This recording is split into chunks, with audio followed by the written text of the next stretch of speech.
Las pantallas radar de Estonia iluminaron algo que convertiría una mañana rutinaria en una lección de geopolítica moderna. Eran las 0900 horas del 19 de septiembre, cuando 3 MiG-31 rusos viraron hacia el sur y penetraron el espacio aéreo estonio, cerca de la isla de Bandalú. Transponders apagados, silencio total en frecuencias de radio. Lo que estos pilotos no sabían es que habían sido rastreados desde el despegue en Petrovos. Los Foxhound penetraron 10 kilómetros en territorio OTAN, manteniendo 30.000 pies de altitud, donde su radar Saslon-M funcionaba en modo óptimo. Desde esa altura, los pilotos podían ver Tallinn a través de sus cúpulas. 400.000 estonios comenzaban su día sin tener la menor idea de que 3 máquinas voladoras valoradas en $500 millones estaban comprobando si el artículo 5 de la OTAN era una promesa real o simple propaganda occidental. Los rusos empezaron a circular, esperando que cazas estonios despegaran para después alegar intercepción agresiva y alimentar sus canales de propaganda. No tenían ni idea de que 2 F-35 italianos del Escuadrón Permanente OTAN en Estonia ya los tenían en la mira. Los italianos ni siquiera activaron sus radares. Su sistema de apertura distribuida, 6 cámaras infrarrojas que cubren 360 grados, ya había detectado los motores gemelos Soloviev ardiendo a 1200 grados Celsius a través de cascos de $400.000. Los pilotos italianos podían literalmente mirar a través del piso del F-35 y observar a los rusos volando arriba, rastreándolos por firma térmica, mientras permanecían completamente invisibles. La firma radar del F-35 es de 0.005 metros cuadrados, aproximadamente del tamaño de una pelota de golf.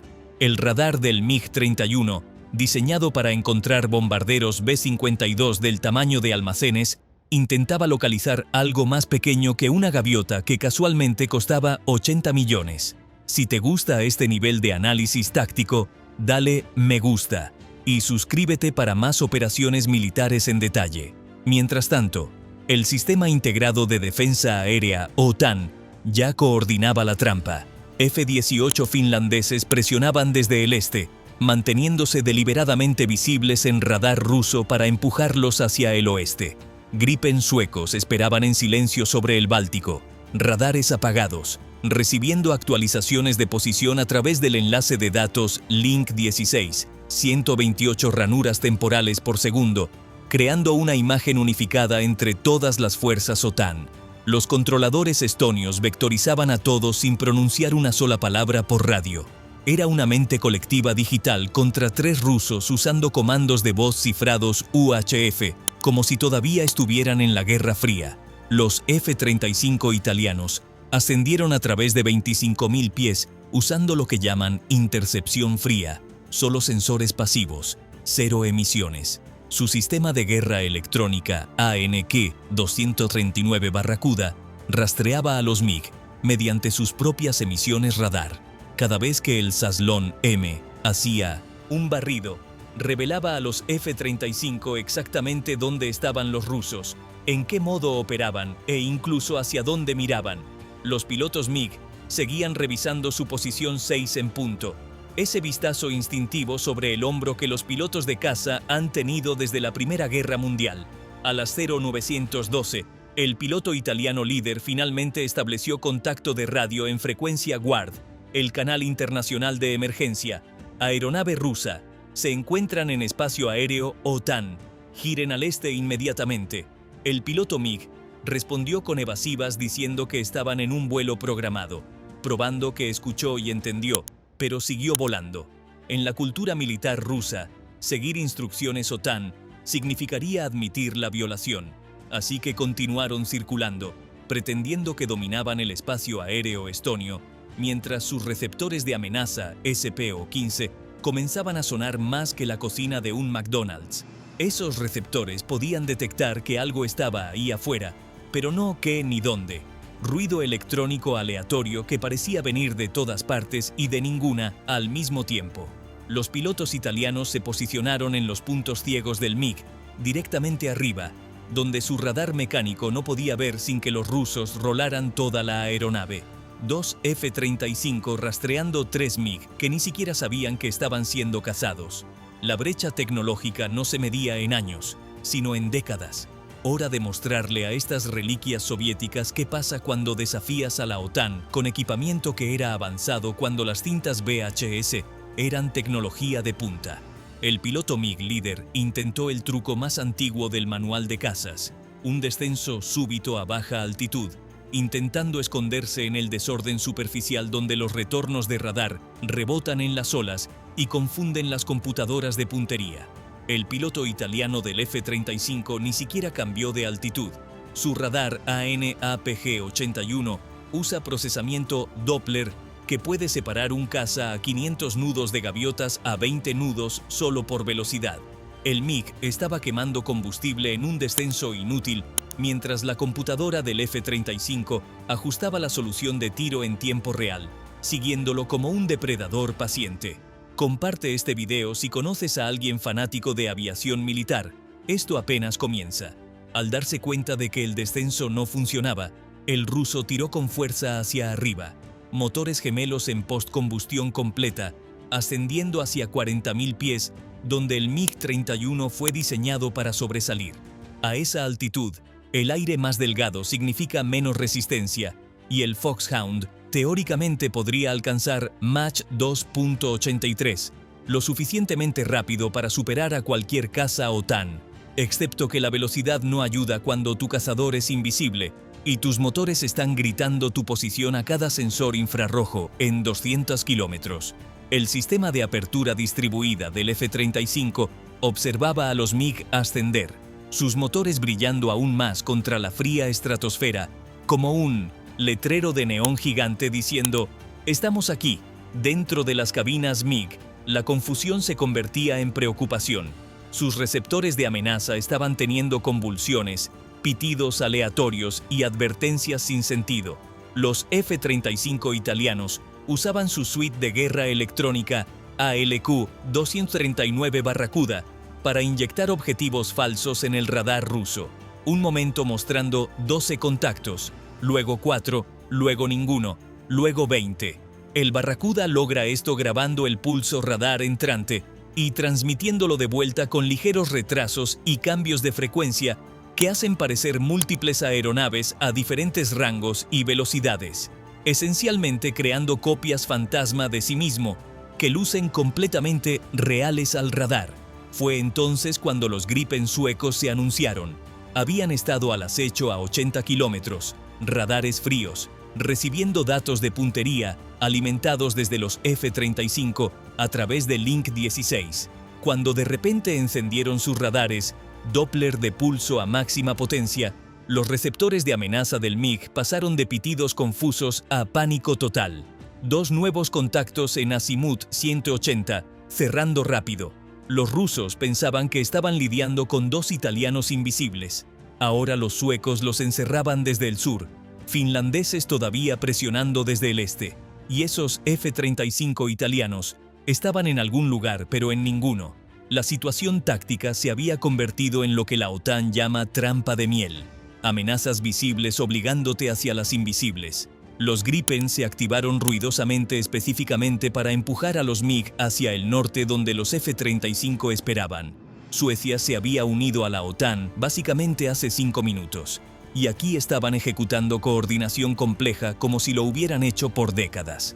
Los pilotos suecos podían ver todo lo que los italianos veían: velocidad objetivo, altitud, rumbo, incluso estado de combustible calculado por tiempo de vuelo y maniobras. Cuando un piloto veía algo, todos lo veían instantáneamente, automáticamente. Los rusos todavía usaban comandos de voz, básicamente jugando teléfono descompuesto a 30.000 pies, mientras la OTAN operaba como un solo organismo con múltiples pares de ojos. Activa la campana de notificaciones para no perderte más análisis tácticos como este. El MiG líder intentó romper hacia el oeste en dirección al Báltico, probablemente esperando alcanzar aguas internacionales, donde la OTAN no podría atacar legalmente. Los F-35 le cortaron el paso sin aparecer jamás en radar. Un piloto italiano, iluminándolo con radar de puntería durante exactamente un segundo, justo suficiente para hacer gritar su receptor de amenaza, luego oscureciéndose. Antes de que el ruso pudiera reaccionar, el otro F-35 hizo lo mismo desde un ángulo completamente diferente. Izquierda, derecha, arriba, abajo. Las advertencias venían de todas partes. El MiG comenzó giros defensivos, jalando y virando como si sus vidas dependieran de ello, lo cual técnicamente era cierto. El segundo piloto MiG decidió probar guerra electrónica, activando su pod de interferencia L-203B Gardenia contra el radar ASA del F-35 que cambia frecuencias 1000 veces por segundo a través de múltiples bandas simultáneamente. Era como intentar silenciar a una Karen iracunda susurrando. Los pilotos italianos probablemente ni lo notaron. Sus sistemas cambiaban automáticamente a diferentes frecuencias más rápido que el pensamiento humano, manteniendo su bloqueo mientras el jammer ruso gritaba inútilmente en el espectro electromagnético. Empeorando las cosas para los rusos, toda la red de defensa aérea OTAN ahora despertaba. F-16 polacos ya estaban en el aire desde Malbork. Taifún alemanes despegaban desde Emari. El sistema de comando y control aéreo OTAN vectorizaba automáticamente hacia el mismo espacio aéreo, sin que nadie pidiera refuerzos. El sistema extrae datos radar de cada sensor en la alianza, crea una imagen operativa común, luego dice a cada aeronave exactamente dónde volar para máximo efecto. Los pilotos MiG no tenían idea de que estaban a punto de ser rodeados por la mitad de la Fuerza Aérea OTAN. Probablemente todavía pensaban que esto era solo sobre Estonia. En cambio, activaron una respuesta desde Estocolmo hasta Roma, todos ansiosos por recordarle a Rusia por qué el mar Báltico era el lago de la OTAN. El piloto MiG líder hizo un último intento de agresión, girando hacia Tallinn como si fuera a sobrevolar la capital. En el momento en que su nariz apuntó hacia la ciudad más grande de Estonia, alarmas sonaron en centros de comando OTAN. Un caza ruso armado dirigiéndose hacia 400.000 civiles cambió esto de provocación a potencial artículo 5. Los F-35 se movieron a interceptar, pero no como los rusos esperaban. En lugar de bloquear su ruta directamente, los pilotos italianos iniciaron lo que los pilotos de caza llaman pastoreo, usando el propio miedo del MiG en su contra. Un F-35 los golpeaba con radar desde la izquierda, forzándolos a romper a la derecha. En el momento en que giraban, el otro F-35 golpeaba desde abajo, forzándolos a ascender. Cada reacción defensiva los empujaba más lejos de Tallinn y más cerca de la caja de combate que F-16 polacos y Taifún alemanes formaban al oeste. Los rusos estaban siendo movidos como piezas de ajedrez por un oponente que ni siquiera podían ver. Cuéntanos desde dónde nos ves en los comentarios. Queremos saber qué piensa la comunidad de esta operación. La situación de combustible del MiG se volvía crítica. Habían estado jalando y virando durante 15 minutos. Cada giro defensivo quemando combustible que no podían darse el lujo de gastar. Kaliningrado estaba a 400 millas. A su tasa actual de consumo, tenían quizás 18 minutos antes de transformarse de aeronave a submarino. La jugada inteligente sería solicitar un vector al aeródromo más cercano, quizás Turku en Finlandia, o incluso de regreso a Estonia. Pero eso significaría admitir derrota, pedir ayuda a la OTAN después de violar su espacio aéreo. En la cultura militar rusa no había nada peor, así que siguieron maniobrando, siguieron quemando combustible, siguieron pretendiendo que tenían el control, mientras sus opciones se evaporaban como combustible de jet en postcombustión. Fue entonces cuando los F-16 polacos llegaron desde el oeste y vinieron agresivos. Sus radares bloquearon a los MiG inmediatamente. Nada sutil, nada cortés, solo hostilidad electromagnética pura. Los radares APG-68 del F-16 podrían ser más antiguos que los sistemas F-35, pero eran más que suficientes para pintar 3 MiG exhaustos con poco combustible. Esto no era solo una intercepción, era venganza histórica, entregada a 30.000 pies. Los Taifún alemanes barrieron desde el sur, sus radares Captor-E representando lo mejor de la ingeniería europea. Estos no eran cazas furtivos como los F-35, pero no necesitaban serlo.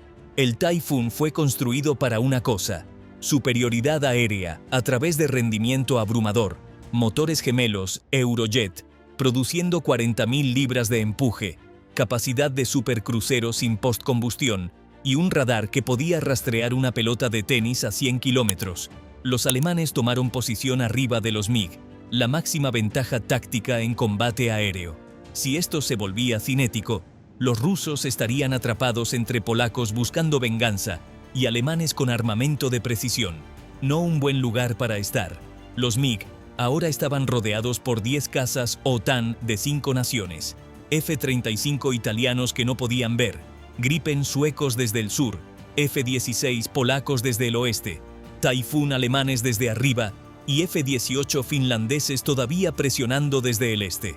Cada ruta de escape conducía al sobre de armas de alguien. Mientras tanto, F-16 daneses desde Skrydstrup reportaban estar en el aire. Los noruegos estaban preparándose. Incluso los holandeses preguntaban si necesitaban ayuda. La OTAN respondía como si alguien hubiera pateado un hormiguero. Cazas despegando desde cada base en 500 millas. Todos convergiendo en 3 jets rusos que rápidamente se quedaban sin combustible, opciones y dignidad. Los pilotos MiG se daban cuenta rápido. Esta pelea se estaba convirtiendo en un buffet ruso, todo lo que puedas comer. Y ellos eran la bandeja fresca de patas de cangrejo. El piloto F-35 líder terminó de jugar. Cambió su radar de búsqueda a rastreo de objetivo único, pintando al MiG líder con suficiente energía electromagnética para cocinar un pavo a 30 kilómetros. Dentro de la cabina rusa, el sistema de advertencia de amenaza pasó de pitidos preocupados al tono continuo con el que todo piloto de caza tiene pesadillas. Es el sonido que significa que un radar avanzado te ha bloqueado, calculado tu posición exacta, velocidad y aceleración, y está alimentando esos datos a misiles que vuelan a Mach 4. El italiano mantuvo el bloqueo durante exactamente 5 segundos, suficiente para que el piloto ruso contemplara sus decisiones de vida, no suficiente para justificar legalmente apretar el gatillo. A través de su pantalla de casco, el piloto F-35 podía ver la solución de tiro actualizada 50 veces por segundo. Una línea punteada mostraba la trayectoria de vuelo calculada del AIM-120D, punto de impacto marcado con una X roja, donde la cabina del MiG existía actualmente. Probabilidad de impacto 97%. El 3% restante era error de redondeo. El AIM-120D AMRAAM es lo que los pilotos de caza llaman un perro loco. Una vez que se activa, no le importan las bengalas, el chaff o las oraciones. Tiene su propio radar en la nariz que se activa en fase terminal, cazando objetivos autónomamente. Incluso si el piloto MiG desplegara cada contramedida en su arsenal, y la doctrina soviética amaba las contramedidas, el misil analizaría cada una, determinaría que no es una aeronave de 81.000 libras y continuaría cazando. Los misiles modernos no se confunden, se enfocan como un perro de rastreo que vuela a Mach 4 y explota. Las manos del piloto ruso temblaban mientras procesaba sus opciones. Su receptor de amenaza SPO-15 mostraba múltiples indicaciones de bloqueo. No solo F-35, ahora F-16 polacos y Typhoon alemanes se habían unido a la fiesta electromagnética. Cada dirección mostraba amenazas. Cada frecuencia mostraba interferencia. Cada opción conducía a destrucción. El entrenamiento soviético decía ser agresivo, pero el entrenamiento soviético asumía que podías ver a tu enemigo. Finalmente, misericordiosamente, el piloto MiG líder rompió el silencio de radio en frecuencia WARD. Regresando a base, los otros 2 MiG inmediatamente viraron al oeste hacia Kaliningrado, pero la OTAN no había terminado de dar lecciones. Mientras los MiG giraban hacia Kaliningrado, Gripen suecos tomaron posición de escolta a 500 metros de su ala derecha, suficientemente cerca para contar remaches, suficientemente lejos para evitar colisión si los rusos intentaban algo estúpido. Los pods de puntería Rafael Lightning suecos comenzaron a grabar en 1080p, capturando cada detalle de la configuración del MiG, carga de armas, pods de guerra electrónica, incluso números de cola que dirían a analistas de inteligencia qué unidades estaba usando Putin para provocaciones. Cada cuadro sería estudiado, catalogado y archivado, bajo qué no hacer en espacio aéreo OTAN. En la frontera polaca, F-16 tomaron el relevo de escolta con el entusiasmo de niños que acaban de recibir permiso para quedarse despiertos tarde. Los pilotos polacos mantuvieron bloqueo de misil continuamente, no suficiente para justificar ataque, solo suficiente para mantener ese tono de advertencia cantando en los auriculares rusos durante todo el vuelo de 400 millas a casa. Se llama escolta agresiva, en reportes oficiales y troleo en todos los demás lados. El enlace de datos, Link 16, hizo el traspaso fluido entre naciones. Computadoras suecas hablaban con computadoras polacas a 57 kilobits por segundo, compartiendo todo, desde posición objetivo hasta estimaciones de estado de combustible. Typhoon alemanes tomaron cobertura alta, listos para responder si los rusos intentaban algo desesperado. F-16 daneses establecieron una barrera CAP al norte, asegurando que los MiG no intentaran violar espacio aéreo sueco en su camino a casa. Era cooperación internacional en su máxima expresión, todos trabajando juntos para humillar a Rusia. La situación de combustible del MiG ahora era crítica. La aeronave líder mostraba 2.000 libras, suficiente para quizás 30 minutos a su consumo actual. Kaliningrado todavía estaba a 200 millas. Si tenían que dar la vuelta, clima o desviarse por tráfico, estarían nadando. Los pilotos rusos tuvieron que reducir velocidad a crucero de máximo alcance, 420 nudos, motores apenas arriba de ralentí, volando como aerolíneas en lugar de interceptores.